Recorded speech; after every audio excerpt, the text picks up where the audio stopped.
You are in the middle of a completely normal day. Nothing cinematic, no violins, just your responsibilities. And 17 tabs open in your brain called rent, work, and did I offend someone in 2018?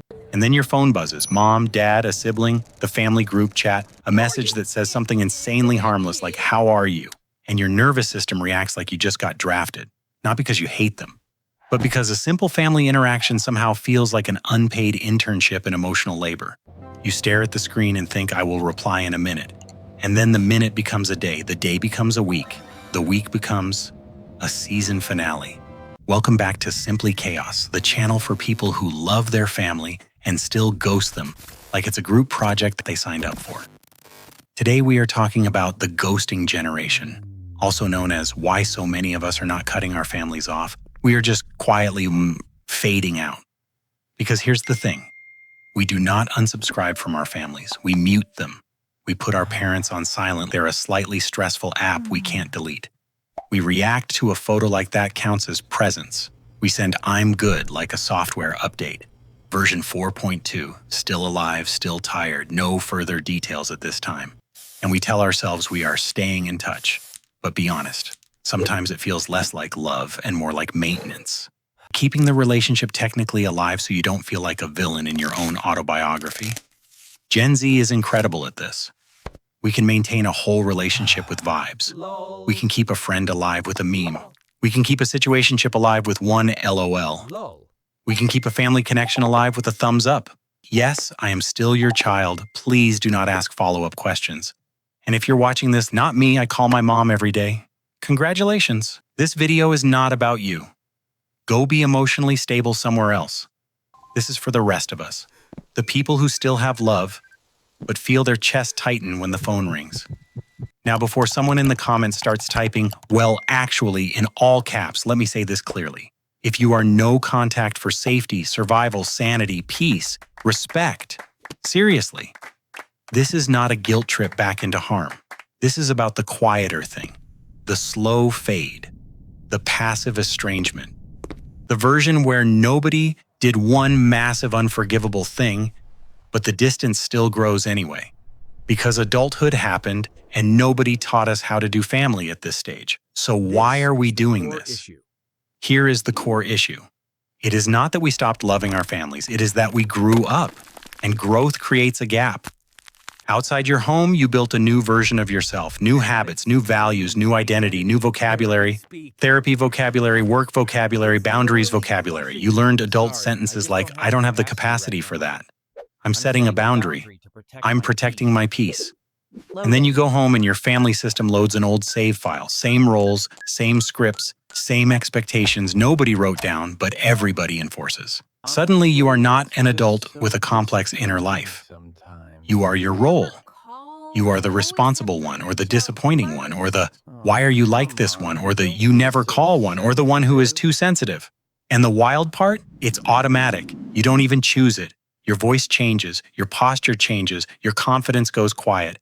You walk into the house and your body becomes a younger version of itself that just got hit with a flashback cutscene. So no, it's not the call you're avoiding. It's the version of you that answers, because calling isn't just calling. Calling is a portal into questions, and in a perfect world, questions are love. In reality, some questions are an interrogation with a hug at the end. They ask, so how's work? And what you hear is, are you stable? Are you okay? Are you actually surviving out there? They ask, so when are you visiting? And what you hear is, why don't you miss us more? Why does it feel like you're slipping away? They ask, so are you dating anyone? And what you hear is, please give me a storyline I understand, so I can place your life into something that makes sense to me. They ask, so what's your plan? And what you hear is, reassure me you're not wasting your life, because I don't know how to sit with uncertainty. And maybe your parents aren't even trying to be cruel. Sometimes they're just doing love the way they were taught. They think pressure is care. They think advice is intimacy. They think control is protection. And you are exhausted, so you do the most modern adult thing possible. You optimize avoidance. You say, I'm busy. Which is sometimes true because capitalism is a scam with a calendar, but also your screen time report says you had 3 hours to be busy watching a stranger deep clean their fridge. You say, I'm tired. Also true, but the deeper truth is, You're not just tired, you're bracing. Because you don't have energy for a conversation that turns into a performance review of your entire life. You don't want to have to translate your modern self into a language your family doesn't speak. You don't want to defend your boundaries like they're a controversial opinion. You don't want to explain your career, your choices, your mental health, your identity, your lifestyle to people who still picture you as the kid who needed help opening a Capri Sun. So you choose silence. Silence is cheap. Silence doesn't require you to have the perfect explanation for why you're not thriving.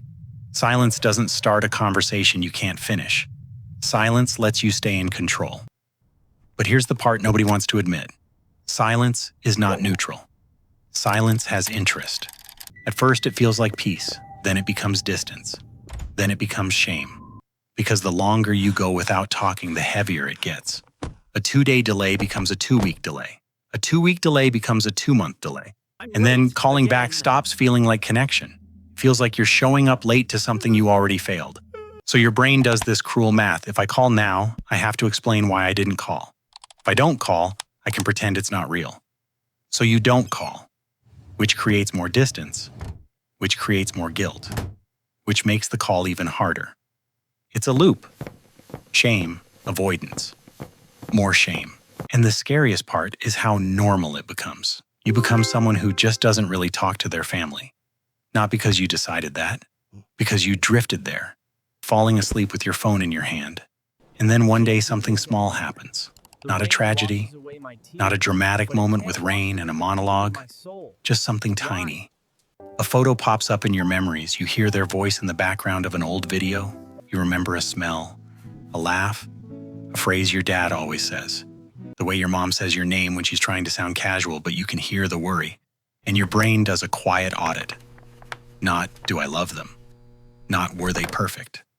Not even, did they hurt me? Just this question, how many real conversations do we have left? Not texts, not logistics, not okay and thumbs up and send me the address. Real conversations. The kind where you actually hear them. The kind where you learn something new about them. The kind where you're not half listening while scrolling because you're scared of being fully present. Because the regret people fear isn't usually one huge dramatic fight. It's the regret of thousands of tiny silences. A slow fade. A relationship that dies while everyone is still alive. And here's the thought that genuinely scares me.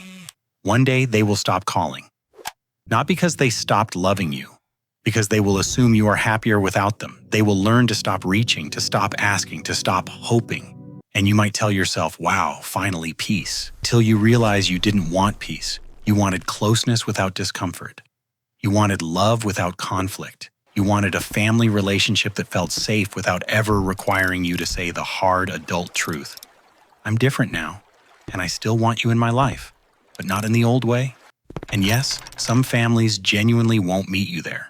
That's real, that's painful, that's complicated. But a lot of us aren't even giving them the chance. We're not drawing a boundary, we're just disappearing. And we call it self-care because it sounds nicer than fear. So here's the part where the algorithm wants a big inspirational speech. A cinematic healing arc, a perfect conversation with soft lighting where everyone apologizes and learns emotional vocabulary in one afternoon. But this is simply chaos. We don't do cinematic. We do small steps your nervous system can survive. So here's the homework. Not for content, not for likes, not to be a good child, just to interrupt the loop. Nope. Right after this video, do one thing small enough that your brain cannot negotiate it into nothing. Send a 10-second voice note, not a paragraph, not a life update, not a performance, just, hey, I miss you, how are you today, for real? Or call for 5 minutes and say the sentence that changes everything. I can only talk for 5 minutes, I just wanted to hear your voice. Or it's one line that isn't logistics, thinking about you. I love you. What's one good thing today? No speeches, no fixing childhood, no family therapy speedrun, just one small bridge. Because if you wait until you feel fully ready, you might wait forever. And please do not let the first time you speak from your whole heart be at a time when they can't answer back. This is simply chaos. If you are realizing you've been emotionally ghosting your family the way you ghost emails, gym memberships, and your own needs, like the video, comment, I feel attacked, so we can pretend this is funny, and subscribe. And then do the tiny homework. Mute is easy. Love is harder. but love is still worth one small, unoptimized step.